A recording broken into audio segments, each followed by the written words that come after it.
Star news Marathi, नवे पाऊल नवी दिशा.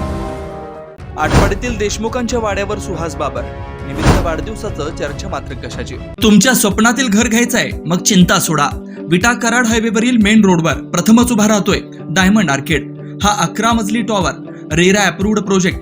मुंबई पुणे सारखी जीवनशैली. 45 shops, 15 offices, 42 flats, walking track, मंदिर, गार्डन, जिम, स्विमिंग पूल, सतर्क सिक्युरिटी, सीसीटीव्ही कॅमेरे, बेसमेंट पार्किंग, तसेच इंडोर क्लब हाऊस व अन्य सुसज्ज व सर्व सोयी सुविधा. तर मग आजच बुक करा. संपर्क राजू पाटील किर्दत, हनुमंत किर्दत.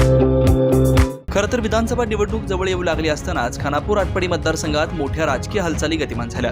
अनेकांचे वाढदिवस असो किंवा विकास कामांचे नारळ असो, नेते मात्र नेटाने कामाला लागलेत. नुकतेच आटपाडीचे माजी आमदार राजेंद्र देशमुख यांच्या वाढदिवसाचं औचित्य साधून युवा नेते सुहास बाबर यांनी त्यांची भेट घेतली व त्यांना वाढदिवसाच्या शुभेच्छा दिल्या. याचे फोटो सोशल माध्यमातून आल्यानंतर चर्चेनं उत आलं.